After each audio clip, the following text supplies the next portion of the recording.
இந்த கர்த்தருடைய பந்தி என்பது எவ்வளவு முக்கியமானது என்பதை இன்னைக்கு நாம் கவனிக்க போகிறோம். ஏன்னு சொன்னால் ஆண்டவர் தம்முடைய சீஷர்களுக்கு மரித்து உயிர் தெழுந்த பொழுது மாம்சீக ரீதியில் அவர்களுக்கு வெளிப்படுத்தாமல் வசனத்தினால அவர்களுக்கு வெளிப்படுத்துகிறார். நீங்கள் போயிட்டு வேதத்தை எடுத்து பார்த்தீங்கன்னு சொன்னால், நீங்கள் லூக்காவுடைய புத்தகம் 24வது அதிகாரத்தை திருப்பி அந்த இடத்துல எம்மாவூர் சீஷர்களோடு அவர் சம்பாஷித்ததை கொஞ்சம் கவனிங்க. அதுக்கு முன்னாடி இந்த விருந்து அப்படின்னு நாம் எடுத்துக்கிட்டோன்னு வச்சுங்க.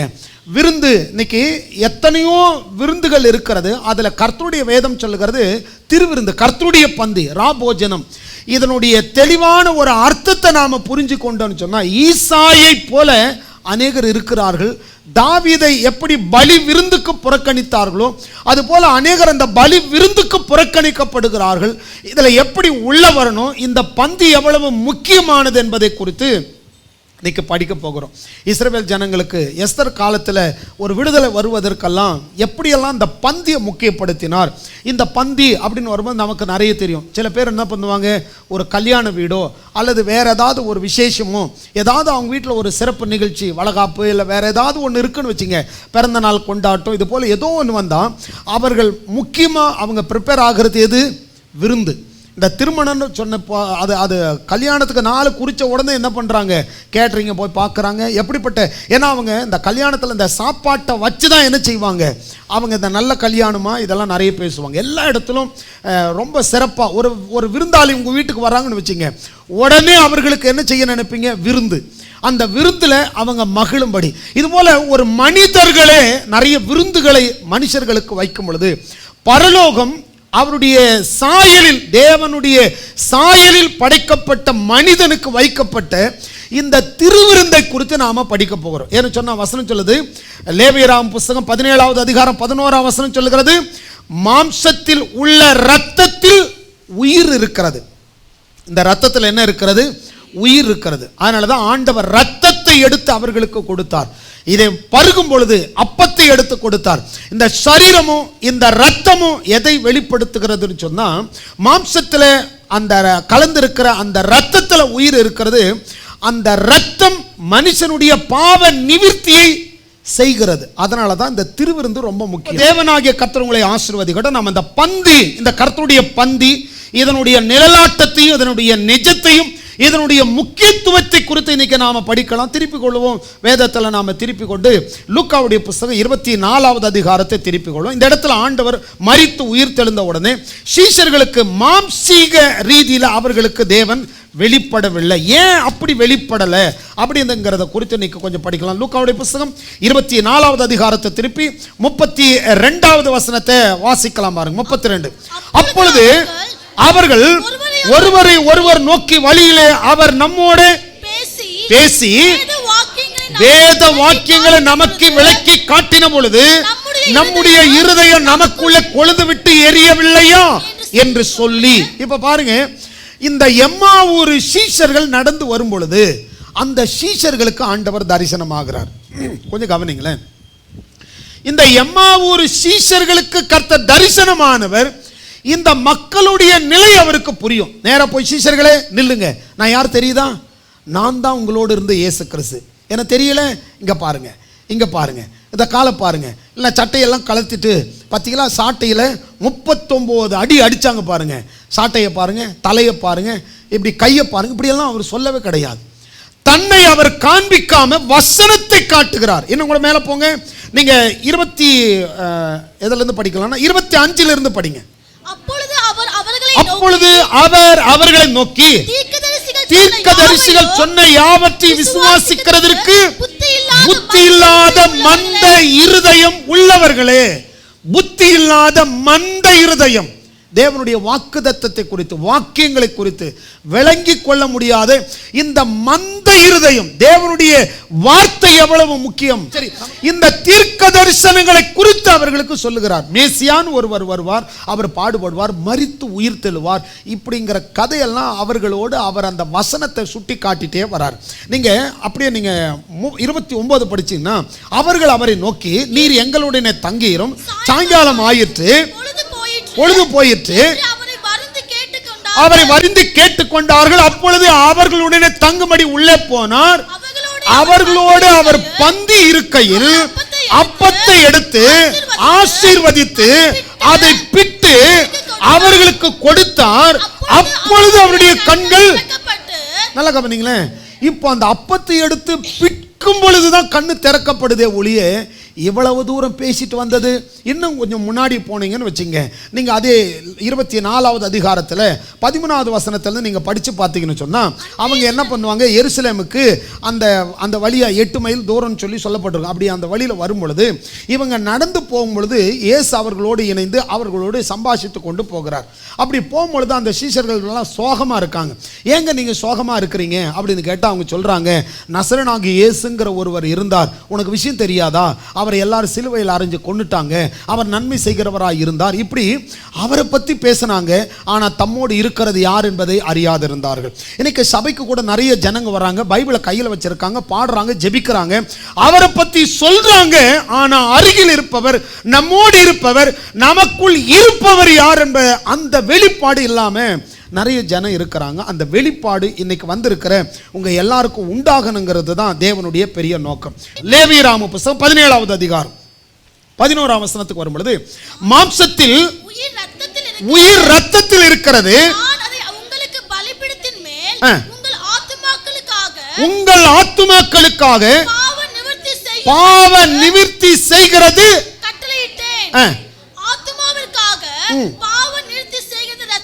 இங்க கவனிங்க, பாவ நிவிர்த்தி செய்கிறது ரத்தமே. ஒவ்வொரு மனுஷனுடைய வாழ்க்கையில பாவத்தை நீக்குவதற்காக தான், சுத்திகரிப்பதற்காக தான் இந்த ரத்தம். இன்னைக்கு கர்த்தருடைய பந்தி எடுக்க போறோம். எதுக்காக அதை எடுக்கிறோன்னா, நம்மை சுத்திகரிக்கிறதற்கு, பாவமர வியாதியில் இருந்தோம், போராட்டங்களில் இருந்தோம், ஒரு புது மனிதனாய். என்ன சொன்னா, கர்த்தருடைய ஆசீர்வாதமே ஐஸ்வரியத்தை தரும், அதனோடு அவர் வேதனையை கூட்டார். அப்படி வேதனை இல்லாத அந்த தெய்வாதீனமான வாழ்க்கைக்கு நாம போறதுக்காக இந்த கர்த்தருடைய பந்தி. இன்னும் கொஞ்சம் நல்லா கவனிச்சு கொள்ளுங்க. இதை குறித்து நாம நல்லா படிக்கணும்னா, சங்கீதங்களுடைய புஸ்தகம் எல்லாருக்கும் தெரிந்த வேத பகுதி, சங்கீதங்களுடைய புஸ்தகம் 23வது சங்கீதத்தை திருப்பி கொள்ளுங்க. எல்லாரும் திருப்புங்க. 23வது சங்கீதம் 5வது வசனத்தை வாசிக்கலாம் பாருங்க. என் சத்துருக்களுக்கு முன்பாக நீர் எனக்கு ஒரு பந்தியை ஆயத்தப்படுத்தி என் தலையை எண்ணெயால் அபிஷேகம் பண்ணுகிறீர், என் பாத்திரம் நிரம்பி வழிகிறது. நல்ல கவனிங்க, சத்துருக்களுக்கு மத்தியில, சத்துரு யார்? மனுஷனுடைய வளர்ச்சியை விரும்பாதவன் அந்த பிசாசு. அந்த பிசாசு தான் சத்துரு. போன வாரத்தில் ஏற்கனவே நம்ம படித்தோம், யோபு என்கிற மனுஷனை குறித்து படிக்கிறோம். தேவ புத்திரர் தேவ சன்னதியில் இருக்கும் பொழுது பிசாசு உலகம் ஃபுல்லாக சுற்றிட்டு அந்த தேவ சந்நிதிக்கு வந்து நிற்பான். அப்போ பிசாசை பார்த்து ஆண்டவர் கேட்பாரு, நீ எங்கிருந்து வருகிற அப்படின்னு. அப்போ பிசாசு சொல்லுவான், பூமியெல்லாம் சுற்றி நான் வர்றேன். அப்படிங்கும் போது ஆண்டவர் கேட்பார், யோபு நீ பார்த்தியா அப்படின்னு. ஆமாம் யோபு, அவனை நீர் ஆசீர்வதித்திருக்கிறீர், நிறைய சொத்து இருக்குது, அதனால் அவன் உண்மை சேவிக்கிறான். அப்போ ஆண்டவர் சொல்லுவார், அவன் கையில் தான் இருக்கிறான்னு. அவன் சொத்து அளிப்பான் முதல்ல. ரெண்டாவது பார்த்தீங்கன்னா, திரும்பவும் 2வது அதிகாரத்துக்கு போனீங்கன்னா, திரும்பவும் தேவபுத்திரர் நடுவில் அவன் பிசாசு வந்து நிற்கிறான். ஆண்டவர் கேட்குறார். அப்போ பிசாசு சொல்கிறான், அவனுக்கு நல்ல சுகத்தை கொடுத்துருக்குறீங்க அப்படின்னு. அப்போ ஆண்டவர் சொல்லுவார், நீ போய் வேணா, ஏன்னா இவன் முதல்ல இவன் சொல்லுவான் ஆண்டவரை பார்த்து, அவனுக்கு வியாதியை கொடுங்க. ஆண்டவர் வியாதியை கொடுக்கிறவர் இல்லை. அதனால் ஆண்டவர் சொல்றார், நீ வேணா அவனை சோதிச்சு பாருன்னு சொல்லி. அதனால் பிசாசு தான் அவனுக்கு வியாதியை கொடுத்தான். யோபு யாரு? உத்தமன், சன்மார்க்கன், பொல்லாப்புக்கு விலகுகிற மனிதன். நீங்க நல்லா கவனிச்சு பார்த்தீங்கன்னா நல்ல மனுஷன். பிசாசு அவனுக்கு வியாதியை கொடுத்தான். ஆனா அந்த வியாதியை மேற்கொள்ளுகிற அதிகாரத்தை அவனுக்குள்ள வச்சிருந்தார். இன்னைக்கு உங்களுக்குள்ள அந்த அதிகாரம் இருக்கிறது. அந்த என்ன அதிகாரம்? நாவின் அதிகாரம். மரணம் ஜீவனும் நாவின் அதிகாரத்தில் இருக்கு. பலவீனப்பட்ட உடனே சொன்னான், தேவரீர் சகலத்தையும் செய்ய வல்லவர். இழந்த எல்லாவற்றையும் அவன் 2 மடங்காய் பெற்றுக்கொண்டான். இன்னைக்கு உங்களுக்கும் அதே போலதான், உங்களுக்கும் எனக்கும் ஆண்டவர் அந்த அதிகாரத்தை கொடுத்திருக்கிறார். அதற்கு கூடவே நம்மை சுத்திகரிக்கிறதற்காக இந்த ரத்தத்தை கொடுத்திருக்கிறார். இந்த ரத்தத்தில் உயிர் இருக்கிறது. இது ஏதோ ஒரு சடங்கு கிடையாது. அதனால கவனித்துக் கொள்ளுங்க. சங்கீதக்காரன் சொல்லும் பொழுது அவர் சொல்றாரு 23ஆம் சங்கீதத்தில் 5வது வசனத்தில், என் சத்துருக்களுக்கு நீர் முன்பாக எனக்கு ஒரு பந்தி ஆயத்தப்படுத்தி இருக்கிறீர். எதற்காக அப்படின்னா, கர்த்தரை கனம் பண்ணுகிறவனை தேவன் கனம் பண்ண விரும்புகிறார். யாரெல்லாம் கர்த்தரை கனம் பண்ணுகிறார்களோ அவர்களுக்கு ஒரு பந்தி, சத்துருக்களுக்கு மத்தியில். நீங்கள் நல்லா கவனிச்சிருக்கீங்களா? அந்த ஊரில் உறவுகாரங்க மத்தியில் பார்த்தீங்கன்னா ஏதாவது ஒரு ப்ரோக்ராம் வந்துருச்சுன்னு வச்சுக்க, அற்பமாக நினச்சிருந்தாங்கன்னா அவங்க முன்னாடி பிரம்மாண்டமாக செய்யணும்னு சொல்லி சில பேர் பார்ப்பாங்க. அதாவது வந்து யாராவது உறவுகாரங்க அவங்கள பகைச்சிட்டாங்கன்னா, ஒரு திருமணம் நடக்குதுன்னா அந்த தோரணம் வைக்கிறாங்க இல்லையா, அந்த சீரியலெல்லாம் முன்னெல்லாம் அதெல்லாம் பண்ணுவாங்க, இப்போது குறைஞ்சிட்ருக்கு. அது என்ன பண்ணும், முன்னெல்லாம் அந்த திருமணமே எங்கே தான் நடக்கும், வீடுகளில் தான் நடக்கும். அது என்ன பண்ணுவாங்க, அவன் வீட்டு வரலும் டியூப் லைட்டை கட்டுறாம்பாங்க. ஏன்னு சொன்னால் அவன் பார்த்து என்ன செய்யணும், புகையணும். சில பேர் இந்த மாதிரிலாம் பண்ணுவாங்க. அதுக்கப்புறம் ஆறுன்னு கட்டுவாங்க. அந்த ஆறுன்னு கட்டும்போது அவன் வீட்டு பக்கமாக திருப்பும்பாங்க. ஏன், இங்கே பாடுற சத்தம் அவனுக்கு என்ன செய்யணும், கேட்கணும். நம்ம வீட்டோடைய சந்தோஷம் நீங்கள் நல்லா கவனித்து பாருங்களேன். உங்களுக்கு பிடிக்காதவங்க முன்னாடி சந்தோஷமாக இருந்து பாருங்கள், அவங்களுக்கு பிடிக்காது. அதனால தான் ஆண்டவர் சொன்னார், பிசாசுக்கு முன்னாடி எப்படி இருக்கணும், சந்தோஷமாக இருக்கணும். சந்தோஷமாக இருங்க. எப்பொழுதும் கர்த்தருக்குள்ள எப்படி இருங்க, சந்தோஷமாக இருக்கு. இப்போ பாருங்கள், ஆண்டவர் என்ன செய்கிறான்னு சொன்னால் கர்த்தரை கனம் பண்ணும்படி பிசாசுக்கு முன்னாடி ஒரு பந்தியை வைக்கிறார்.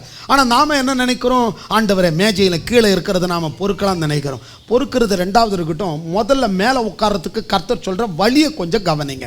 நான் யாரையும் குறை சொல்ல வரல, நான் கற்றுக்கொண்டதை உங்களுக்கு கற்றுக் கொடுக்குற பாருங்க. ஆண்டவர் என்ன செய்கிறாரு சொன்னால், சத்துருக்களுக்கு முன்பாக அவனுக்கு அபிஷேகத்தை கொடுத்து, அவனுக்கு பந்தியை கொடுத்து, அவன் பாத்திரத்தை நிரம்பும்படி செய்கிறார்.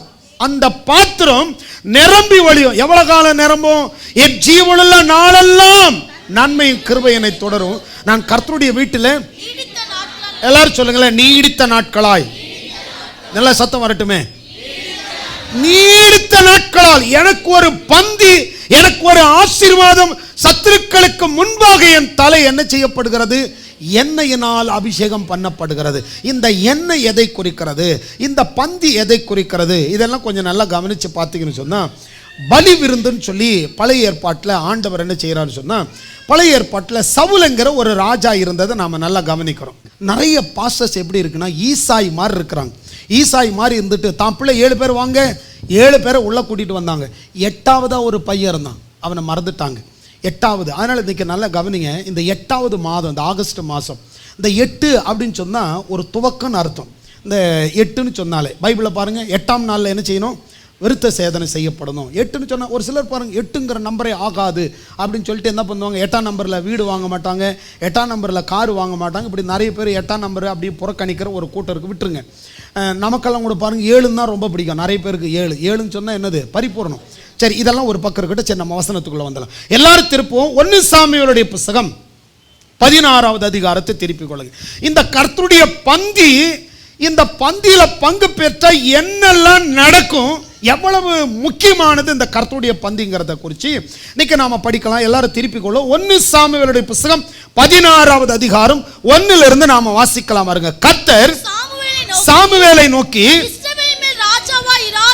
இஸ்ரவேலின் மேல் ராஜாவா இராதபடிக்கு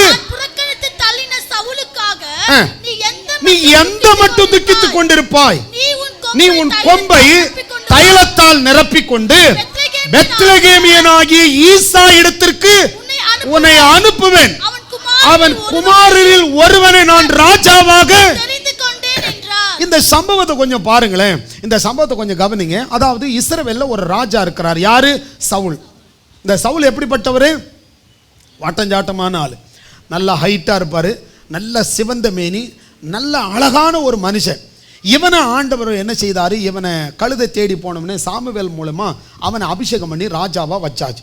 அதுலேயும் ராஜா எப்படிப்பட்ட ராஜா, கொஞ்சம் முரட்டு ராஜா, கொஞ்சம் மோசமான ஆளும். இஸ்ரவேலுக்காக எல்லாரும் கேட்டுக்கொண்டபடி சமஸ்த இஸ்ரவேலுக்கு ராஜா.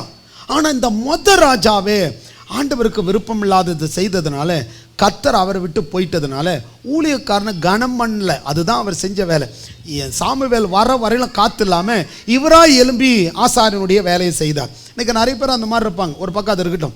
இங்கே என்ன நடக்குதுன்னு சொன்னால், அப்போ சாமுவேல் கிட்ட கர்த்தர் என்ன செய்கிறாருன்னு சொன்னால், நான் இவனை தள்ளிட்டேன் அப்படின்னு சொல்கிறார். இவன் ராஜாவாக இருக்க மாட்டான், அவனை தள்ளிட்டேன்னு சொல்லி.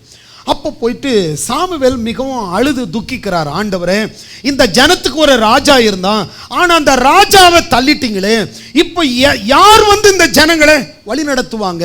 வழி நடத்துவதற்கென்று ஒரு ராஜாவை கர்த்தர் கொடுத்திருந்தாரு, என்ன செய்ய போறேன்னு சொல்லி அந்த சாமுவேல் அழுதுகிட்டு இருப்பார்.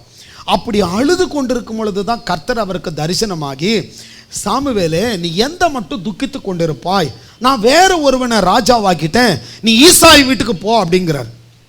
அப்போ சாமுவேல் சொல்றாரு, ஆண்டவரே நான் வேற ஒருத்தர் அபிஷேகம் பண்ணா இவன் சவுல் என்ன சும்மா விட மாட்டானே. 2ஆம் வசனத்தை படிங்க. அதற்கு சாமுவேல் நான் எப்படி போவேன், சவுல் இதை கேள்விப்பட்டால் என்னை கொன்று போடுவானே என்றார். அப்பொழுது கர்த்தர் நீ ஒரு காளையை கையோடு கொண்டு போய் கர்த்தருக்கு பலியிட வந்தேன் என்று சொல்லி. நல்லா கவனிங்க, இன்னைக்கு பிசாசு நமக்கு எதிராக எழும்புவானே, பிசாசு இந்த தொல்லையை கொடுப்பானே, இந்த உலகத்தில் நான் எப்படி பிசாசை மேற்கொள்ள முடியும் அப்படின்னா ஒரு காளை, அதாவது நமக்காக பலியிடும்படி ஒரு காளை, ஒரு பலி விருந்து பைபிளில் சொல்லப்பட்டிருக்கு. பலி விருந்தினே எழுதப்பட்டிருக்கும் 3ஆம் வசனத்தில். நீங்கள் படிக்கிறதுக்கு முன்னாடி நான் சொல்கிறேன், அதை கவனிச்சுட்டு அதுக்கப்புறம் படிங்க. இந்த சாமுவேல் என்ன செய்கிறார், பயப்படுறார். ஆண்டவரே சவுல் இதை கேட்டால் என்னை கொன்று போடுவானே, மோசமான முரடனாச்சே, நான் எப்படி ஆண்டவர் அங்கே போகிறது அப்படின்னு சொன்னோன்னு ஆண்டவர் சொல்கிறாரு, நீ போகும்போது ஒரு காளையை பிடிச்சிட்டு போய் அபிஷேகம் பண்ண போகிற இல்லையா, அந்த வீட்டை நீ கூப்பிடும்போது உங்களுக்கு நான் ஒரு பலி விருந்து வச்சிருக்கிறேன்னு சொல்லு அப்படின்னு சொல்லி. இன்னைக்கும் அதே போல தான் பரிசுத்த ஆவியானவர் உங்கள் எல்லாரையும் அவருடைய பலி விருந்துக்கு நம்மை அழைத்திருக்கிறார். அடுத்த வசனத்தை வாசிக்கலாம் பாருங்க. ஈசாயை பலி விருந்துக்கு அழைப்பாயாக, அப்பொழுது நீ செய்ய வேண்டியதை நான் உனக்கு அறிவிப்பேன். நான் உனக்கு சொல்லுகிறவனை எனக்காக அபிஷேகம் பண்ணுவாயாக என்றார். கர்த்தர் சொன்னபடியே சாமுவேல் செய்து பெத்தேலுக்கு போனான். அப்பொழுது அவ்வூரின் மூப்பர்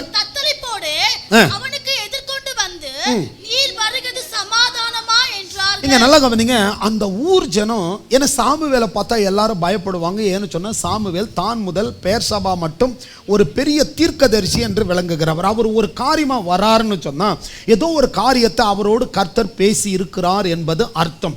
இன்னைக்கு நான் உங்களுக்கு சொல்கிறேன் பாருங்க, இந்த இடத்துல இருக்கிற ஒவ்வொருவரையும் பார்த்து சொல்கிறேன், நீங்கள் இந்த ஆலயத்துக்கு வந்திருக்க ஒரு காரணம் ஏதோ கர்த்தர் உங்களை கொண்டு செய்யறதுக்காக கர்த்தர் அழைத்திருக்கிறார். நீங்கள் எங்கேயோ ரட்சிக்கப்பட்டிருக்கலாம். சில பேர் நாங்கள் அந்த சபைங்க, நாங்கள் இந்த சபைங்கன்னு சொல்லலாம். அங்கே இருந்து ஏன் இங்கே கொண்டு வந்து வச்சார்னா, நீ இருக்க வேண்டிய இடம் சில பேர் ஆண்டவர் விசேஷமாக தெரிந்து கொண்டார். எல்லாருக்குமே இந்த சத்தியம் நல்லா புரியாது. சில பேருக்கு பாருங்க தங்களை வருத்தி கொள்வது தான் நல்லதுன்னு சொல்லுவாங்க.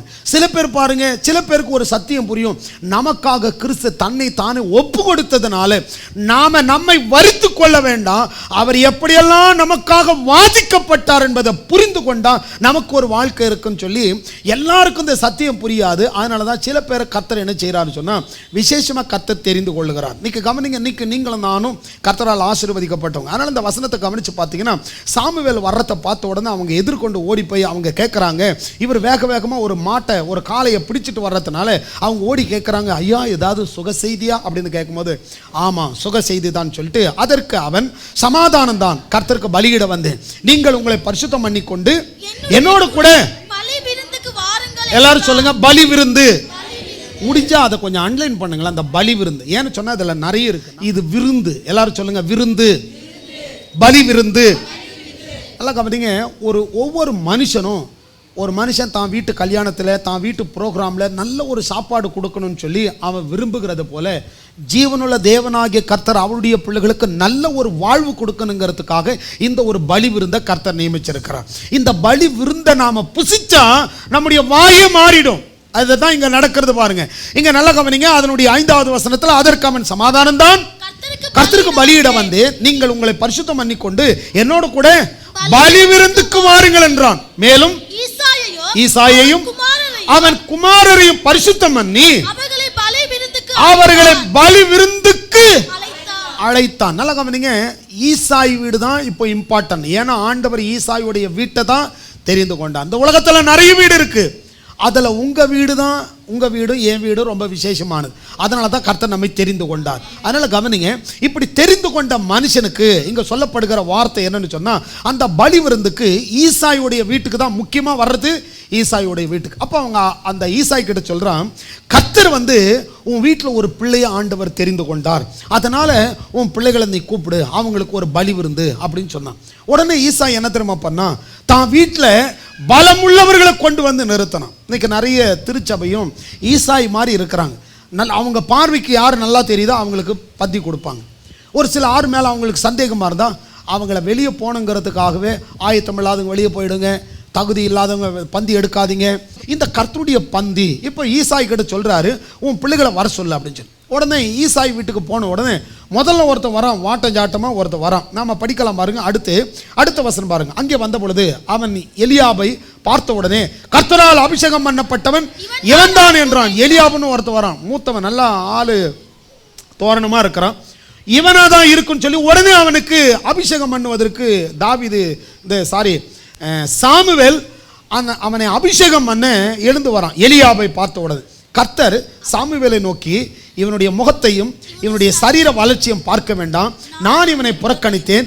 மனுஷர் பார்க்கிறவன நான் பாரேன். மனுஷன் முகத்தை பார்ப்பான், கர்த்தரோ இப்போ என்ன சொல்றான்னா இவன் இல்லைங்கிறார். அடுத்து அந்த அபினதாபை அழைத்து அந்த சாமுவேலுக்கு முன்பாக நடந்து போக பண்ணினா இப்படி என்ன செய்யறான் ஈசாய். நீங்க 10ஆம் வசனத்தில் போய் படிச்சு பார்த்தீங்கன்னா அவனுக்கு 7 பிள்ளைகள் இருப்பாங்க. ஒவ்வொரு பிள்ளையா அனுப்புவான். இவனா இவனா இவனா இவனான்னு சொல்லி 7 பேரை பார்த்துட்ட உடனே ஆண்டவர் சொல்லிட்டார், இதுல யாருமே இல்லை அப்படின்னு சொல்லிட்டார். உடனே அந்த சாமுவேல் அவங்கிட்ட கேட்குறாரு, உனக்கு பிள்ளைங்க எவ்வளவுதானா, வேற யாராவது இருக்கிறாங்களா அப்படின்னா, அப்போ ஈசாய் சொல்லுவார், இல்லை ஒருத்தன் இருக்கான். இன்னைக்கு நல்லா கவனிங்களா, கர்த்தர் உங்களை ஆசீர்வதிக்கட்டும். அவங்க அப்பா எல்லா பிள்ளையும் எங்க கூட்டிட்டு வந்தாரு, நல்ல சத்தமா சொல்லுங்க, எங்க கூட்டிட்டு வந்தாரு? பின்னாடி தூங்குறவங்க கொஞ்சம் சொல்லுங்க, எல்லாரும் எங்க வந்தாங்க? பின்னாடி சில பேர் அப்படியே சீரியஸாக யோசிக்கிறாங்க, இன்னைக்கு பலி விருந்துக்கு மட்டன் வாங்கலாமா சிக்கன் வாங்கலாமா, இல்லை கோழியோட மீனோட முடிச்சுக்கலாமா, அது அப்புறமா போகலாம் பலி விருந்துக்கு. இங்கே கொஞ்சம் கூட கவனித்து கொஞ்சம் சொல்லுங்கள், உங்கள் மனசில் போட்டும். எனக்கு பிரச்சனை யார் தெரியுமா, பின்னாடி மாப்பிள்ளை பெஞ்சில் இருக்கிறவங்க தான். அதனால தான் கொஞ்சம் என்ன செய்யுங்க, கொஞ்சம் கவனிங்க. அந்த கவனிச்சாதான் இது புரிய வரும். நம்ம ரொம்ப விசேஷமானவங்க, ஏதோ சும்மா வந்துட்டு போகிறதுக்காக நாம் அழைக்கப்படலை. அதனால் கவனித்து பாருங்களேன். இந்த பலி விருந்துக்கு தன்னுடைய 7 பிள்ளைகளை நடக்க விட்ட மனுஷன் இவன் தான். இந்த மனுஷன் பெற்ற பிள்ளை தான் கடைசியாக ஒரு பையன் இருக்கிறான், 8வது பையன். அந்த தாவீதை ஈசாய் என்ன செய்தார், அவன் இதுக்கு தகுதி இல்லைன்னு நினைச்சார். அதனால கவனிங்களா, கர்த்தருக்கு ஸ்தோத்திரம். உங்களுக்கு கூட சில பேரெல்லாம் இவங்கெல்லாம் அதுக்கு தகுதி இல்லை, இவங்க கிட்ட பெரிய படிப்பு இல்லை, பெரிய திறமை இல்லை, யுத்தம் செய்வதற்கான தகுதி இவங்களுக்கு இல்லை, இவன்லாம் ராஜாவாவதற்கு இவனுக்கு தகுதி இல்லைன்னு நினைக்கலாம். ஆனால் ஆண்டவர் பாருங்க, உங்க குடும்பத்தில் உங்களை தான் கர்த்தர் ராஜாவா தெரிந்து கொண்டார். அல்லேலூயா. இந்த வசனத்தை படிங்களா, 12வது வசனத்தை பாருங்க. அவன் சிவந்த மேனியும் அழகிய கண்களும் நல்ல ரூபமுள்ளவனாயிருந்தான். அப்பொழுது கர்த்தர், இவன் தான், நீ எழுந்து இவனை அபிஷேகம் பண்ணு. நல்லா கவனிங்க. இந்த சாமுவேல் என்ன தெரியுமா பண்ணாரு, ஒருத்தனையா கடந்து போக பண்ணிட்டு இந்த பலி விருந்த நாம புசிக்கணும்னு சொன்னா அந்த அபிஷேகம் பண்ணப்பட்டவன் வந்தாதான் இந்த விருந்துன்னு சொல்லிட்டு அந்த மனுஷனுக்காக அந்த விருந்தை வச்சிருந்தார். நல்லா கவனிங்க, கர்த்தருக்கு ஸ்தோத்திரம்.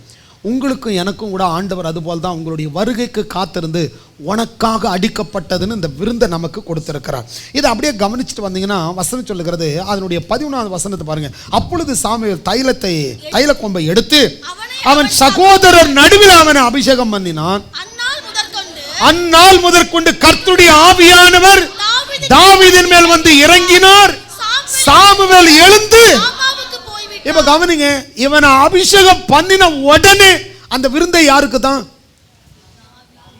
தாவீதுக்காக, தாவீதோடு இருந்தவர்களுக்காக. நல்ல கவனிங்க, தேவன் உங்களை ஆசீர்வதிக்கட்டும். ஒரு பலி விருந்தை எதற்கு நிர்ணயிச்சார்னா, ஒரு மனிதனை அபிஷேகம் பண்ணுவதற்கு. ஆனால் தான் பைபிள் சொல்லுது, தேவன் உங்களை ராஜாக்களாகவும் ஆசாரியர்களாகவும் நம்மை தெரிந்து கொண்டான்னு சொல்லு. இந்த 16வது அதிகாரத்தை படிக்கிறீங்க இல்லையா, இந்த 16வது அதிகாரம் முடிந்த உடனே 17வது அதிகாரம் என்ன வருது தெரியுமா?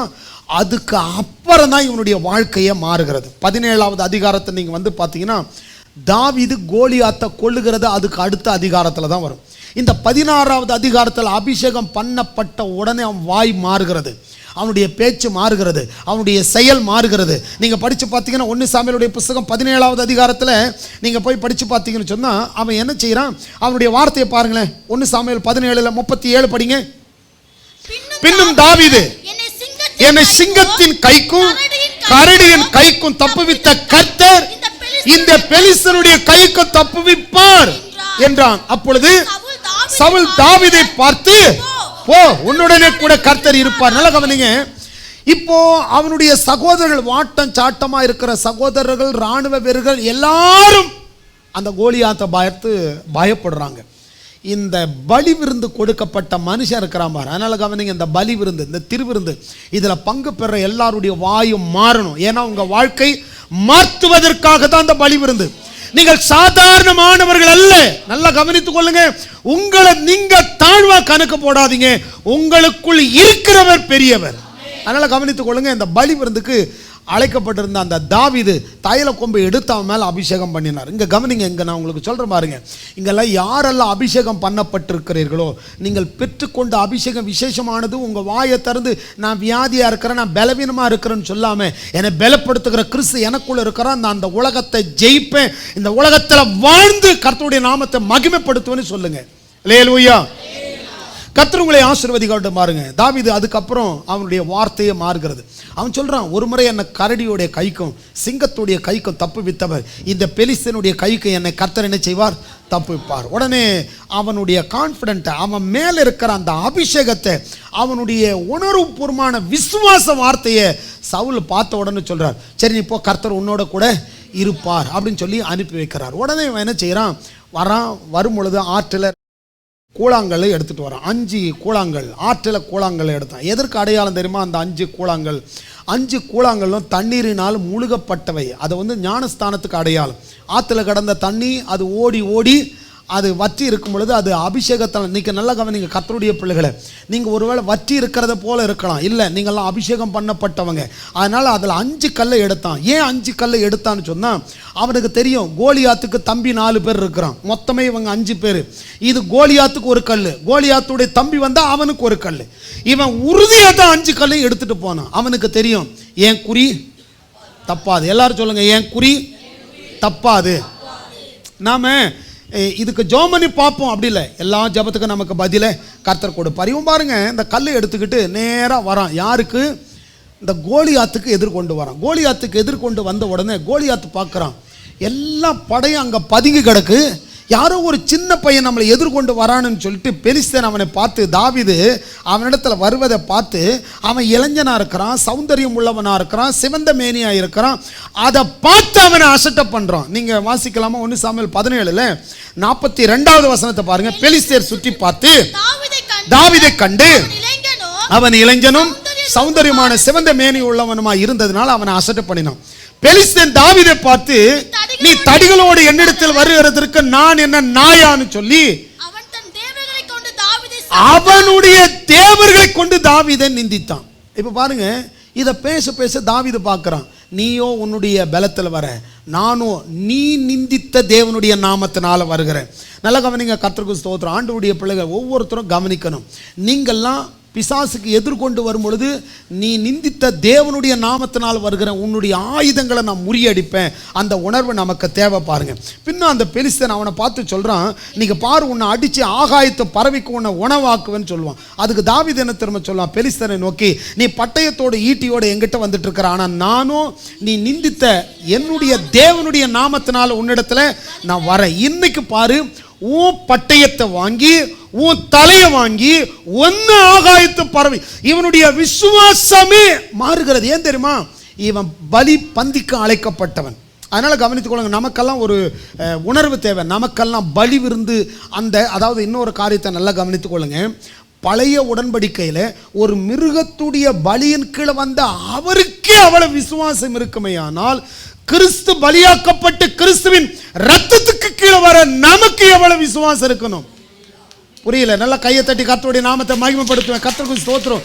உங்களுடைய அந்த கர்த்தரை மகிமைப்படுத்துங்க, அப்பதான் அதனுடைய வார்த்தை உள்ள போகும். பாருங்க, சில பேர் கை தட்டுறாங்க, வடை தட்டுற, நல்ல சத்தமாவே தட்டுங்க. ஏன்னா தேவனை மகிமைப்படுத்துங்க. அவரை மகிமைப்படுத்தும் பொழுது அடுத்து கொஞ்சம் கவனித்துக் கொள்ளுங்களேன், தேவன் உங்களை ஆசீர்வதிக்கட்டும். அவனுடைய வார்த்தை மாறுது.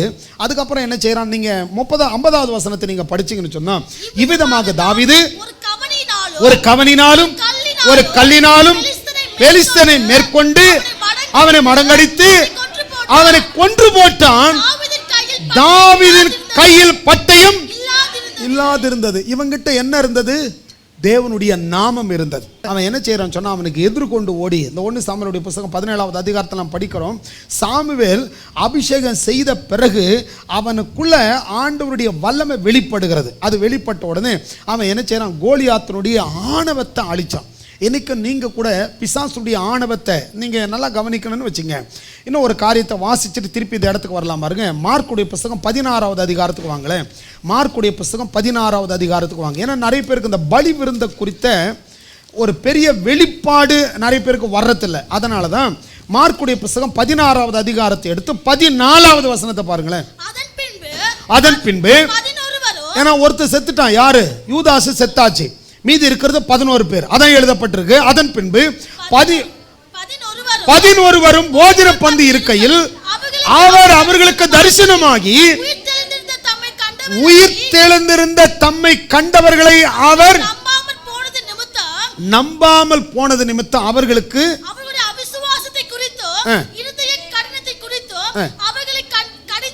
இப்ப நல்லா கவனிங்க, அந்த விசுவாசம் இல்லாததுனால அவர்களை கடிந்து கொள்கிறார். ஏன் தெரியுமா? கிறிஸ்து மரித்து உயிர் தெழுந்ததா அவங்க விசுவாசிக்கல. கடினமான இருதயம். இன்னைக்கு நான் உங்களுக்கு சொல்றேன், அந்த கடினமான இருதயத்தை தூக்கி போடுங்க, உங்களுக்கு ஒரு பந்தி ஆயத்தப்படுத்தப்பட்டிருக்கிறது.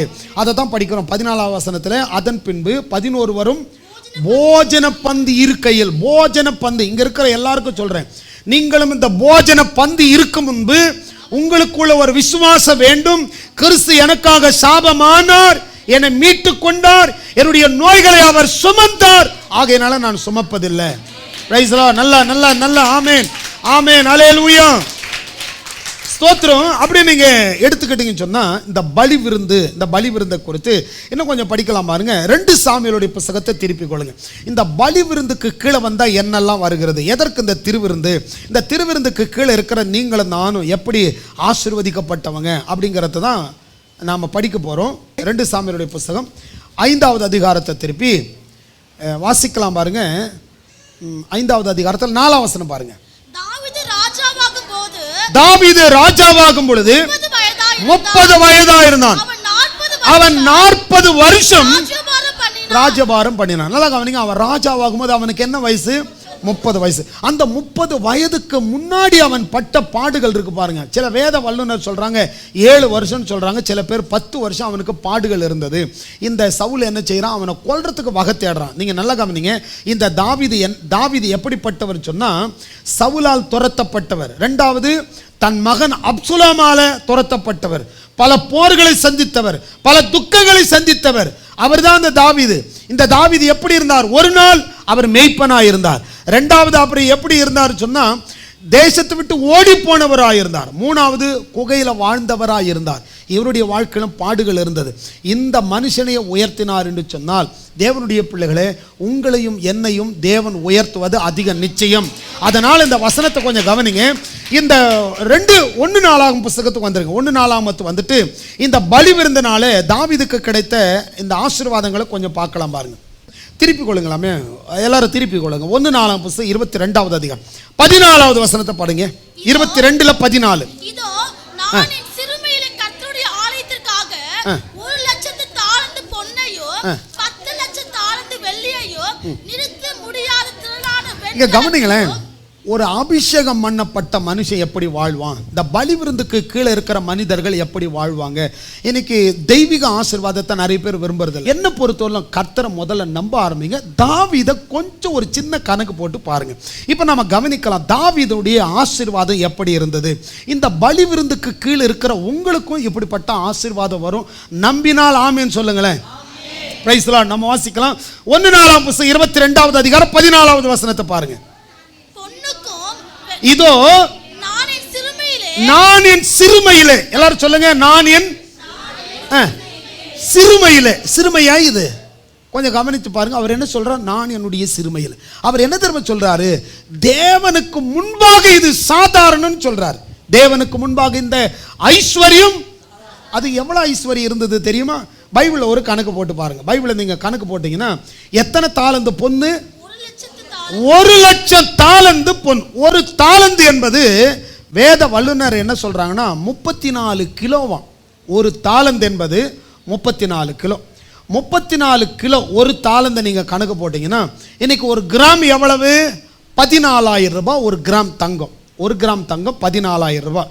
14,000 இன்ட்டு 34 போட்டிங்கன்னா 34 கிலோ. 34 கிலோவுக்கு இந்த வெள்ளியை நீங்கள் கணக்கு போட்டிங்கன்னா 42.5 லட்சம் கோடி, அதாவது 49.2 லட்சம் கோடி தங்கமும் 42.5 லட்சம் கோடி வெள்ளியும் அவங்ககிட்ட இருந்துதான். அதை தான் ஒரு கணக்கு போட்டு பார்த்தேன் நான். இப்போ நான் கணக்கு நீங்களே கூட வீட்டில் போய் கணக்கு போட்டு பாருங்கள். இன்றைக்கி வெள்ளி விற்கிற விலை, தங்கம் விற்கிற விலையை நீங்கள் கணக்கு போட்டு பார்த்தீங்கன்னா எத்தனை கோடி. இது யார்? ஒரே ஒரு மனுஷன். நான் உங்களுக்கு சொல்லக்கூடியது அந்த பலி விருந்துக்கு கீழே வந்த மனிதன். நல்லா கவனிங்க, அந்த பலி விருந்துக்கு முன் குறித்தார் கர்த்தர். இன்னைக்கு தாவீதை அழைத்தது போலதான் இன்னைக்கு அநேகராகி உங்களை என்னை கர்த்தர் அழைத்திருக்கிறார். அந்த பலி விருந்துக்கு கீழே இருந்த மனுஷன் சொல்றான். இப்ப அந்த 14ஆம் வசனத்தை படிங்க. இதோ நான் என் சிறுமையிலே கர்த்தருடைய ஆலயத்திற்காக 1,00,000 தாலந்து பொன்னையும் 10 லட்சம் தாலந்து வெள்ளியையும் என்னது நிறுத்த முடியாத, கணக்கு போட்டு நிறுத்த முடியாத அவ்வளவு திரளான வெண்கலத்தையும் இரும்பையும் சவதரித்தும் கற்களையும் எதற்காக? ஆலயத்திற்காக. நீங்க நல்லா கவனிங்களேன். எந்த ஒரு மனுஷன் ஆலயத்தை குறித்த வாஞ்ச ஒரு மனுஷன் இருக்கோ அந்த மனுஷன் தான் அந்த உலகத்தில் ஆசீர்வதிக்கப்படுவான். அதனால தான் நிறைய பாருங்க ஆலயத்தை குறித்து சில பேருக்கு பாருங்க ஆலயத்துக்கு போகல அப்படின்னா எத்தனையோ பேர் இருக்கிறாங்க. வேலை நேரத்தில் எனக்கு ஞாயிற்றுக்கிழமை லீவு கிடைக்கலையா, எனக்கு அந்த வேலையை வேண்டான்னு நிற்கிறாங்க. அப்படிப்பட்ட ஆளை கர்த்தர் வெறுமையா விட கிடையாது. நீங்கள் நல்லா கவனிங்க. இந்த உலகத்தில் ஆண்டவர் இல்லாமல் வருகிற பொன், ஆண்டவர் இல்லாமல் வருகிற ஐஸ்வர்யம் அது தங்காது. பைபிள் சொல்லுது, என்னை கனம் பண்ணுகிறவனை. இன்னைக்கு நிறைய மக்கள் என்ன பண்ணுறாங்க, இதில் கவனத்தை செலுத்துறதில்ல. ஏன் தாவீதுக்கு அத்தனை கோடி வருது? அத்தனை கோடி இருந்தால் அவனுடைய மனசு எப்படி இருந்தது? என்னுடைய சிறுமையில் நான் டன்னு கணக்கில் நான் நகையை வச்சிருக்கிறேன் அப்படின்னு சொல்லலை. நீங்கள் யோசித்து பாருங்கள், அவ்வளவு நகை எந்த நகை கடையிலையும் அவ்வளோ நகை கிடையாதுங்க. எந்த மனுஷனும் அவ்வளவு நிறுத்த முடியாத காப்பர் அந்த இதெல்லாம் வைத்துக்கிட்டு இருக்கிற மனுஷன் இதெல்லாம் எதனால் வந்ததுன்னு சொன்னால் தேவன் இவனை அந்த பலி விருந்தில் அபிஷேகம் பண்ணி வைத்ததுனால. நல்லா கவனிங்க, உங்களுக்கும் நான் அதை தான் சொல்கிறேன். தேவனாகிய கர்த்தர் உங்கள் மேல் இருக்கிறபடினால் இந்த பலி விருந்துங்கிறது சாதாரணமானது கிடையாது. ஒரு நாள் பார்த்தீங்கன்னா எஸ்தர் புஸ்தகத்தில் நீங்கள் வாசிக்க வேண்டாம், சிலதை மட்டும் வேகமாக சொல்கிறேன், நீங்கள் கவனித்துக் கொள்ளுங்க. எஸ்தர் புஸ்தகத்தில் கூட எடுத்து பார்த்தீங்கன்னா அங்கே ஒரு மனுஷன் இருக்கிறான், மொர்தெகாயின்னு சொல்லி, இஸ்ரவேல் வம்சத்தான். இவன் என்ன செய்கிறான், இந்த ஆமானுங்கிற ஒரு பதவி வெறி பிடிச்சவன். ஆமான்னு சொன்னால் அம்மோனியரில் வந்தவன், அதனால ஆமான், அவன் பேர் ஆமான், அம்மோனியருடைய வம்சம். இவன் என்ன செய்கிறான், ஒரு நாள் வரும்பொழுது இந்த மொர்தெகாய் எழுந்து நிற்கலை. அதனால் கோபப்பட்டு இவனுடைய வம்சத்தையே அழிக்கணும் அப்படின்னு இவன் என்ன பண்ணுறான், இந்த ஆமான் பல சதி திட்டங்களை தீட்டி இவங்களை இந்த இனத்தையே அழிக்கணும்னு முடிவு பண்ணியிருக்கான். அப்போ எஸ்தர் ராஜாத்தியாக இருக்கிறாங்க. அப்போது மொர்தெகாய் எஸ்தர் கிட்ட சொல்கிறான், எஸ்தரே, இன்னைக்கு நம்முடைய தேசம் அழிய போகுது. இந்த காலத்தில் நீ மௌனமாக இருந்தால், இன்னைக்கு நிறைய பேர் மௌனமாக இருக்கிறீங்க. இந்த மொர்தெகாய் எஸ்தர் இடத்துல சொல்கிறான், நம்முடைய இனம் அழிய போகுது, அதனால் நீ என்ன செய்யணும், ராஜா கிட்ட போய் பேசணும். அப்படி ராஜா கிட்ட பேசணும், அப்படி மக்களுக்கு ஒரு விடுதலை வரணும்னு சொன்னால் எஸ்தர் கையில் எடுத்தது என்ன தெரியுமா, ஒரு விருந்து. ராஜாவுடைய வாசலில் போய் நிற்கும் பொழுது அந்த பொற்செங்கோல் நீட்டப்பட்டது.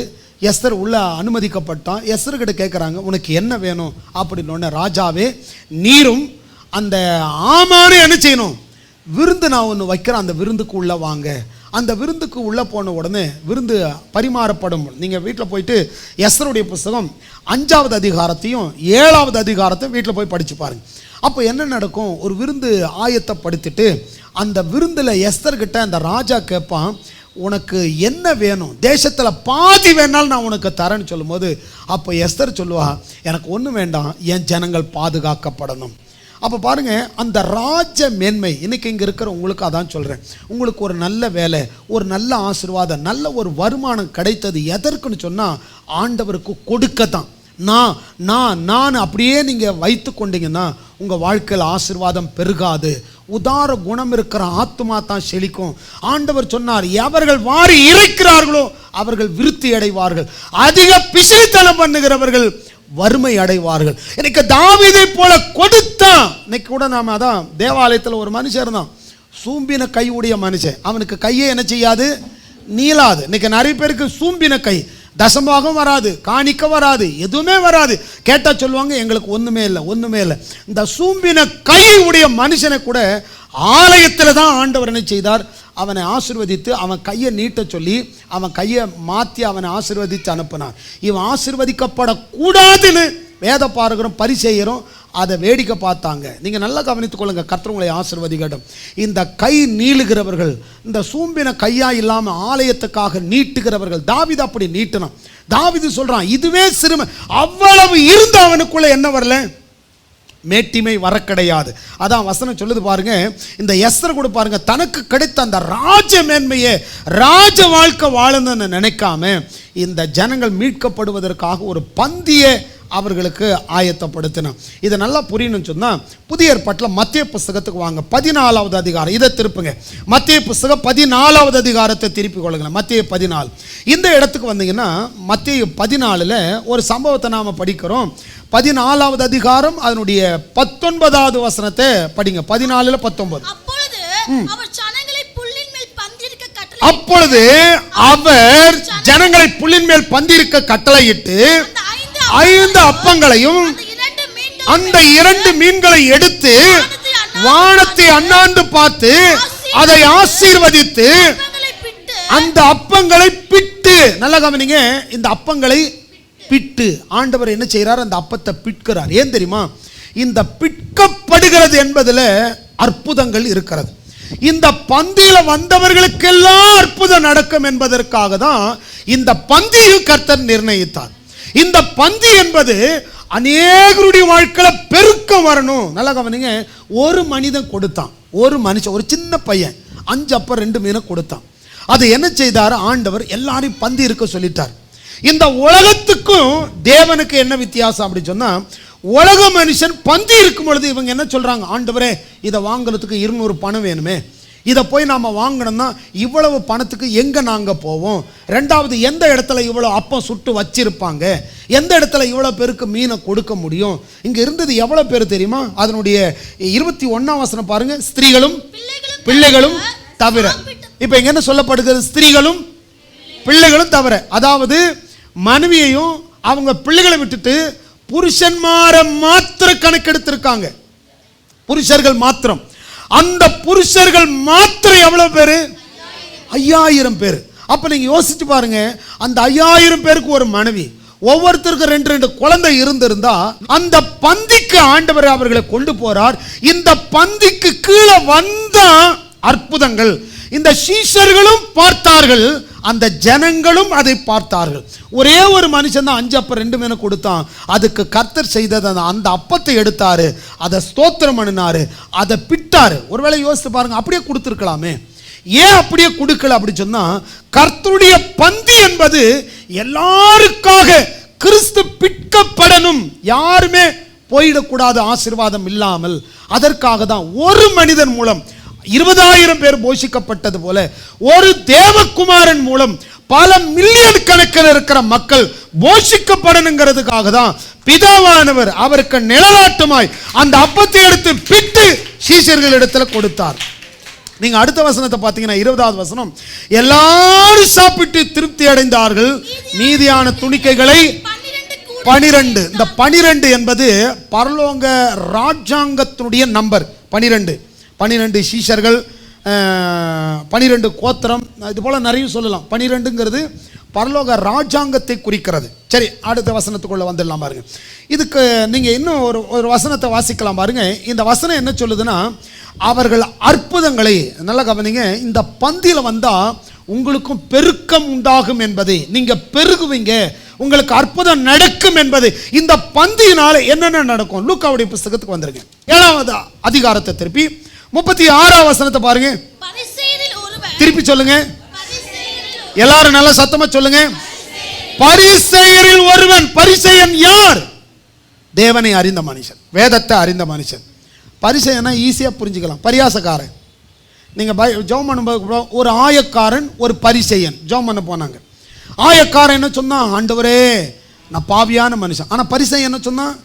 இவனை போல நான் கிடையாது, வாரத்தில் 2 முறை உபவாசிக்கிறேன், தசம்பாகத்தெல்லாம் கொடுக்குறேன். பரிசேயர் வேதத்தை கற்று தேர்ந்த பரியாசம் பண்ற குறை பேசுறவங்க. நிறைய கிறிஸ்தவங்க தான் இந்த பரிசேய வேலையை பார்த்துட்டு இருக்கிறாங்க. இந்த பரிசேயனுடைய வீட்டில் ஒரு பந்தி நடக்குது. என்ன நடக்குது? ஒரு பந்தி நடக்குது. யார் இந்த பந்திக்கு கூப்பிட்டது? இந்த பரிசேயன் தான் கூப்பிட்டான். இன்னைக்கு நிறைய பேர் என்ன பண்ணுறாங்க, இந்த பரிசேயனை போல பல பரிசேயர்கள் இருக்கிறாங்க. சில ஊழியத்தை செய்கிறவங்க கூட சிலர் பரிசேயர்களை போல மாறிடுறாங்க. திருவிருந்துக்கு பந்தியில் கொடுக்கறதுக்கு முன்னாடி பந்தியில் இருக்கிற இவள் யார் தெரியுமா, இவன் யார் தெரியுமான்னு சொல்லி நியாயம் தீர்க்கிற வேலையை நாம் எடுத்துக்கிறோம். நியாயம் தீர்க்கிற வேலை நமது கிடையாது. பந்திங்கிறது நம்ம வீட்டு பந்தி கிடையாது. நம்மளை அடித்து நம்முடைய சத்தத்தை, நம்முடைய சரீரத்தை பிச்சு கொடுக்க கிடையாது. பிற்கப்பட்டவர் இயேசு கிறிஸ்து. அதனால் கொஞ்சம் கவனித்துக் கொள்ளுங்களேன். இதை நிறைய பேசணும். ஏன் படிப்படியாக போகிறோன்னா நல்லா உள்ளே வரணுங்கிறதுக்காக போகிறேன். இப்போ கவனிங்க. பரிசேயரில் ஒருவன் தன்னுடனே போஜனம் பண்ண வேண்டும் என்று அவர் வேண்டிக் கொண்டான். அவர் அந்த பரிசேயனுடைய வீட்டில் பிரவேசித்தார், பந்தி இருந்தார். பிரவேசித்தார், எல்லாரும் சொல்லுங்க, பிரவேசித்தார், பந்தி இருந்தார். இப்போ கூட்டுவன் என்ன செய்யறான்? அவருக்கு பந்தியை கொடுக்க ஆரம்பிச்சிட்டான். அப்பொழுது அந்த ஊரில் இருந்த பாவியாகி ஒரு ஸ்திரீ அவர் பரிசேயன் வீட்டில் பந்தி இருக்கிறதை அறிந்து ஒரு பரணியில பரிமள தைலம் கொண்டு வந்து அவருடைய பாதங்களின் அருகே பின்னாக நின்று அழுது கொண்டு அவருடைய பாதங்களை தன் கண்ணீரால் நனைத்து தன் தலைமயிரினால் துடைத்து அவருடைய பாதங்களை முத்தம் செய்து பரிமள தைலத்தை பூசினாள். இப்ப யார் இவன்? ஒரு பாவியான ஒரு ஸ்திரீ. இன்னைக்கு கவனிங்க, கர்த்தர் உங்களை ஆசீர்வதிக்கட்டும். எந்த மனிதனாக இருந்தாலும் ஆண்டவருடைய சமூகத்தில் வந்து, ஆண்டவரே என் மேல் கிருபையாயிரும், நான் பாவம் செய்யக்கூடாதுன்னு நினைக்கிறேன், சர்ச்சை கட் பண்ணக்கூடாதுன்னு நினைக்கிறேன், ஆனாலும் தெரியாமல் இப்படியெல்லாம் பண்ணிடுறேனே, இப்படியெல்லாம் செஞ்சுட்டேனே, நான் பந்தி எடுக்கலாமா அப்படின்னு நிற்கும் பொழுது 23ஆம் வசனம் பாருங்க. அவரை அழைத்த பரிசேயன் அதை கண்ட பொழுது, இவர் தீர்க்கதரிசியாயிருந்தால் தம்மை தொடுகிற ஸ்திரீ இன்னார் என்றும் இப்படிப்பட்டவள் என்று அறிந்திருப்பார், இவள் பாவியா இருக்கிறாளே என்று தனக்குள்ளே சொல்லிக்கொண்டார். நிறைய பேர் பாருங்க, ஒரு சிலருடைய அந்த பந்தியை விரும்புறது கிடையாது. இப்போ இங்க என்ன நடக்குதுன்னு சொன்னா, ஒரு பாவியான ஸ்திரீ வந்து அந்த பந்தியில அவரோடு வந்து சேர்ந்து கொண்டார். ஏன்? இவருடைய பாவங்கள் மன்னிக்கப்படுவதற்கு. இன்னைக்கு நிறைய பேர் எதற்காக இந்த பந்திக்கு ஓடி வரும்னு சொன்னா, வசனம் சொல்லுகிறது, இயேசு கிறிஸ்துவின் ரத்தம் சகல பாவங்களை நீக்கி நம்மை சுத்திகரிக்கும். ஒருவேளை நீங்க நினைக்கலாம், அப்ப இவர் என்ன சொல்ல வர்றீங்க, யார் வேணா பந்தி எடுங்க, என்ன பாவம் வேணாலும் எடுங்க அப்படின்னு சொல்றீங்களா அப்படின்னா, அப்படி சொல்லவில்லை. நல்ல வசனத்தை கவனிங்க.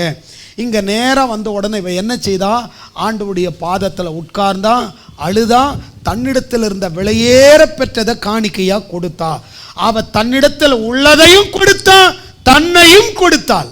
அதுதான் நீங்க கவனிக்க வேண்டியது. இன்னைக்கு அநேகர் தன்னை கொடுக்கிறவர்களுக்கு இந்த பந்தி இருக்கிறது. தன்னையே ஒப்பு கொடுத்தவர்கள், நான் அல்ல என் தேவன் அப்படின்னு சொல்லிட்டு இவ என்ன செய்தா? தன்னையே ஒப்பு கொடுக்கிறத படிக்கலாம். நீங்க படிச்சீங்க இல்லையா? 38வது வசனத்தில் எழுதப்பட்டிருக்கிற என்ன எழுதப்பட்டிருக்குன்னா, அவருடைய பாதங்களின் அருகே பின்னாக நின்று அழுது கொண்டு அவருடைய பாதங்களை தன் கண்ணீரினால் நனைத்து தன்னுடைய தலைமயிரினால் அதை துடைத்து அவருடைய பாதத்தை முத்தம் செய்து பரிமள தைலத்தை பூசினான். ஆனா இது யாருக்கு பிடிக்கல? இந்த பரிசேயனுக்கு பிடிக்கல. அவன் சொல்றான், இவையா யாரு தெரியுமா, இவரை நான் பெரிய ஆளுன்னு கூப்பிட்டது, இவர் பரிசுத்தவானா இருந்தா இந்த பாவியை பத்தி இவருக்கு தெரியாதா அப்படின்னு. ஆனா ஆண்டவர் என்ன சொல்றாரு, இவ பாவி என்பது தெரியும், நீ முறுமுறுக்கிறது எனக்கு தெரியும்னு சொல்லிட்டு ஆண்டவர் பேசுறார். இயேசு அவனை நோக்கி, சீமோனே, உனக்கு நான் ஒரு காரியம் சொல்ல வேண்டும் என்றார். அதற்கு அவன், போதகரே சொல்லும் என்றான். அப்பொழுது அவர், ஒருவனிடத்தில் இருந்து கடன்பட்டவர்கள் ஒருவன் 5 வெள்ளிக்காசும் மற்றொருவன் 50 வெள்ளிக்காசும் கொடுக்க வேண்டியதாக இருந்தது. இப்ப கவனிங்களேன், இதுல யாருக்கு அதிக கடன் மன்னிக்கப்பட்டது அப்படின்னு கேட்டுட்டு, யார் ஆண்டவர்கிட்ட அதிகமாக அன்பு கூறுவான்னு சொன்னப்போ அந்த மனுஷன் சொல்கிறான், யாருக்கு அதிகமாய் மன்னிக்கப்பட்டதோ அவர்கள் அன்பு கூறுவார்கள். அதே போல தான் ஆண்டவர் சொல்கிறார், இவள் பாவம் அநேகமாக இருக்கிறதுனால என்னுடைய பந்திக்கு இவ வந்திருக்கிறான், இவளுக்கு நான் தயாளனாக இருக்கிறேன், இவ தன்னிடத்தில் உள்ளதை கொடுத்தால், தன்னையே கொடுத்தால், அவளுக்கு நான் என்னையே கொடுக்கிறேன்னு சொல்லிட்டு அந்த பந்தியை அவர் என்ன செய்கிறாரு, அவளுக்கு கொடுக்கிறார். அந்த பைபிள் சொல்லும்போது பைபிள் வசனம் சொல்லுது பாருங்களேன், 47 பாருங்க. ஆதலால் நான் உனக்கு சொல்லுகிறேன், இவள் செய்த அநேக பாவங்கள் மன்னிக்கப்பட்டது. இவள் மிகவும் அன்பு கூர்ந்தாலே எவனுக்கு கொஞ்சம் மன்னிக்கப்படுகிறதோ உன் பாவங்கள் உனக்கு மன்னிக்கப்பட்டது என்றார். நல்ல கவனிங்க, ஆண்டவர் தான் மன்னிக்கிறவர். இவ்வளவு சொல்லியும் அங்க இருக்கிற பல பேர் என்ன சொல்றாங்கன்னு சொன்னா, அவங்க சொல்றாங்க அப்பொழுது கூட பந்தி இருக்கிறவர்கள் பாவிகளை மன்னிக்கிறதற்கு தங்களுக்குள்ளே சொல்லி கொண்டார்கள். ஆனா அவங்க பேசுறத அவர் காதுல வாங்கல. அவர் என்ன சொல்றாரு, திருப்பி அந்த ஸ்திரியை பார்த்து சொல்றாரு, ஸ்திரியே உன் விசுவாசம் பெரியது, உன் விசுவாசம் உன்னை ரட்சித்தது, நீ என்ன செய்யலாம், சமாதானத்தோடு போகலாம். நல்ல கவனிங்க, இந்த பந்தி இருக்கிற இடத்துல வந்தா எந்த மனிதனும் அவரிடத்துல வந்து அந்த பந்தியில தன்னை அர்ப்பணித்தா, ஆண்டவரே என்னை வெறுமையாக்கி உம்முடைய கரத்தில் கொடுக்கிறேன்.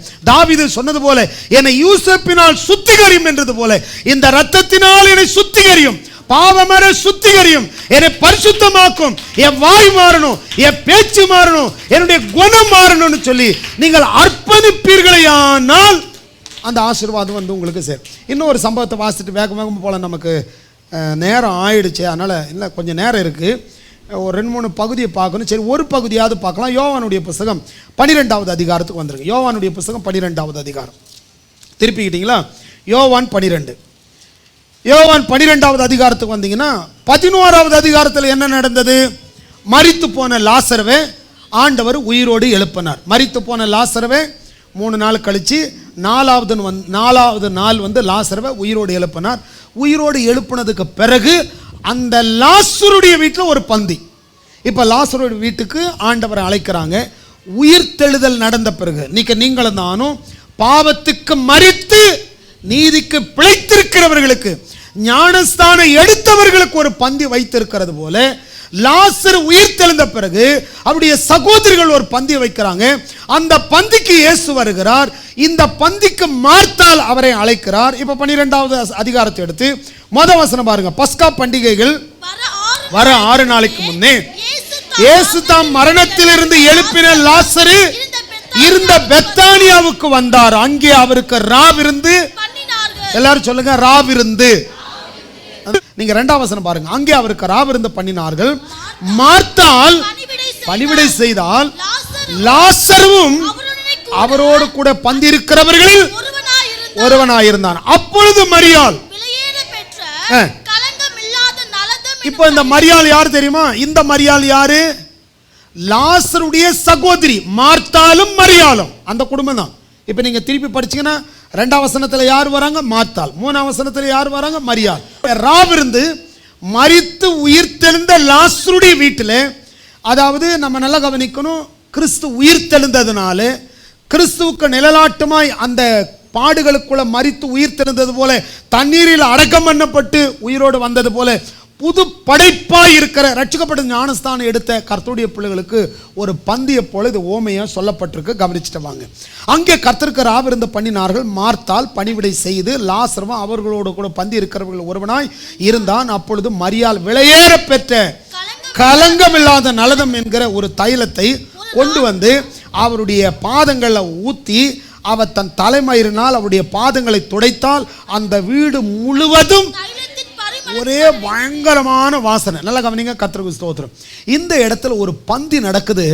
அந்த பந்தில பாவியாக ஸ்திரீ தன்னை அர்ப்பணிக்கும் பொழுது, ஒரு பாவி ரட்சிக்கப்பட்டா, ஒரு பாவி மனம் திரும்பினா பரலோகத்தில் என்ன உண்டாகும்? பெரிய சந்தோஷம். அதே போல பாருங்க, ஒரு ஸ்திரீ அந்த நலதை உடைச்ச உடனே வீடே நறுமணமாகுது. இங்க என்ன நடக்குது? பந்தி. அங்க ஒருத்தர் இருக்கிறான், யூதாசு காரியோத். அவன் என்ன செய்யறான்? எதற்காக இந்த பணம் இவ்வளவு வேஸ்ட் பண்ணணும், எதற்காக இதெல்லாம் இப்படி உடைச்சி ஊற்றணும், அதை வித்திருந்தா எவ்வளவு பணம் வந்திருக்குமே. அங்க பாருங்க, நீங்க 4வது வசனம் பாருங்க. அப்பொழுது அவருடைய சீஷரில் ஒருவனும் அவரை காட்டி கொடுக்க போகிறவனுமாகிய சீமோனுடைய குமாரனாகிய யூதாஸ் காரியோத்து இந்த தைலத்தை 300 பணத்துக்கு விற்று, பைபிள் வசனம் சொல்லுது, அவன் திருடனாய் இருந்ததுனால இப்படி யோசிச்சான்னு சொல்லி சொல்லப்பட்டிருக்கு. இன்னைக்கு நிறைய பேருக்கு பாருங்க, அந்த பந்தியில் அநேகர் சேர்வதை பிசாசு விரும்ப மாட்டான். ஒரு பாவி மனம் திரும்புவதை பிசாசு விரும்ப மாட்டான். இன்னைக்கு நல்லா கவனித்துக் கொள்ளுங்க, கர்த்தர் உங்களை ஆசீர்வதிக்கட்டும். இந்த இடத்துல வேதம் சொல்லுகிறது, ஒரு பாவியான மனுஷன் பந்தி எடுக்கிறத கர்த்தர் விரும்புகிறார். அந்த இடத்துல பாருங்க, அந்த பந்தியில் அவர்கள் உள்ள வரும் பொழுது, அவர்கள் தன்னை அர்ப்பணிக்கும் பொழுது, நீங்க அதனால தான் உங்களை நீங்க அர்ப்பணித்து, ஆண்டவரே எனக்காக அடிக்கப்பட்டீர், எனக்காக பாடுகளை சுமந்தீர், என் நோய்களை சுமந்தீர் என்ற அந்த உணர்வு நமக்குள்ள உண்டாகணும். பாருங்க, இந்த பந்தி, ஆண்டவருக்கு ஒரு பந்தியை அங்க ஆயத்தப்படுத்தின உடனே அந்த ஆராதனை, அந்த பலி, அந்த அர்ப்பணிப்பு, இது என்ன செய்யுதுன்னா அந்த இடத்துல ஒரு பெரிய வாசனையா இருக்கிறது. அதை கர்த்தர் நுகர்ந்து மகிழும்படி கர்த்தர் செய்தார். லூக்கா 22:17 எடுத்துங்க. லூக்கா 22:17 எடுத்துங்க. அவர் பாத்திரத்தை எடுத்து ஸ்தோத்திரம் பண்ணி, நீங்கள் இதை வாங்கி உங்களுக்குள்ளே பங்கிட்டுக் கொள்ளுங்கள். உங்களுக்குள்ள இந்த அப்பத்தை, இது அநேகருக்காக, எல்லாரும் இதை என்ன செய்யணும், பங்கிட்டுக் கொள்ளணும் அப்படின்னு சொல்லிட்டு 19 சொல்றார். பின்பு அவர் அப்பத்தை எடுத்து ஸ்தோத்திரம் பண்ணி அதை பிட்டு அவர்களுக்கு கொடுத்து, நல்ல கவனிங்க, அவர் என்ன செய்யறன்னு சொன்னா, பாத்திரத்தை எடுத்து ஸ்தோத்திரம் பண்ணி இது எல்லாரும் என்ன செய்யுங்க, பங்கிட்டுக் கொள்ளுங்க அப்படின்னு சொல்லிட்டு பாத்திரத்தை கொடுக்கிறார். ஆனா அப்பத்தை எடுத்து அவர் என்ன செய்தார், பிட்டார். ஏன் தெரியுமா, இது அநேகருக்காக பிற்கப்படணும். இந்த அப்பம் என்பது சரீரத்தை குறிக்கிறது. இந்த அப்பத்தை எடுத்து அவர் என்ன செய்கிறார், அதை பிட்டு கொடுக்கிறார். ஏன் பிட்டார்னா, அவருடைய சரீரம் பிற்கப்படும். அவரை சாட்டையில் கொண்டு வந்து அடித்தாங்க இல்லையா, அந்த சாட்டையை குறித்து வேதம் எப்படி விவரிக்கிறதுன்னு சொன்னால், அந்த சாட்டையில் பல நார்கள் இருக்கும், அந்த பல நார்களில் பல கொக்கிகள் இருக்கும். ஒரு முறை அடித்து இழுத்தாங்கன்னு சொன்னால் அந்த சதை என்ன செய்யும், பிச்சுக்கிட்டு வரும். அது பிச்சுட்டு வர்றதுனால தான் அந்த அப்பத்தை பிட்டார், அதை உடைச்சார்.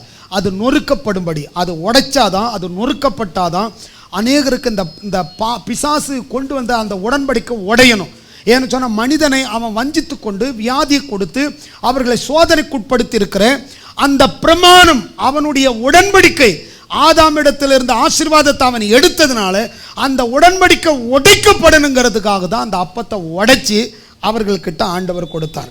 நீங்க 20வது வசனம் பாருங்க. போஜனம் பண்ணின பின்பு அந்தபடியே பாத்திரத்தை எடுத்து, இந்த பாத்திரம் உங்களுக்காக சிந்தப்படுகிற என்னுடைய இரத்தத்தினாலாகிய, ஏன்னா அந்த ரத்தத்தில் என்ன இருக்குன்னு படிச்சோம், உயிர் இருக்கிறது.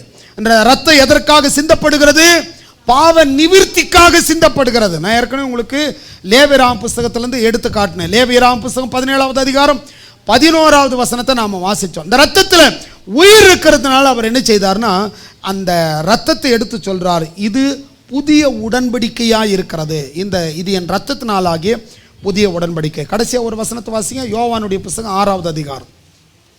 யோவானுடைய புஸ்தகம் 6வது அதிகாரம் எடுத்துக்கிட்டீங்களா? யோவான் 6வது அதிகாரம் 54ஆம் வசனத்தை பாருங்க. 54. என் மாம்சத்தை புசித்து என் ரத்தத்தை பானம் பண்ணுகிறவனுக்கு நித்திய ஜீவன் உண்டு, நான் அவனை கடைசி நாளில் எழுப்புவேன்.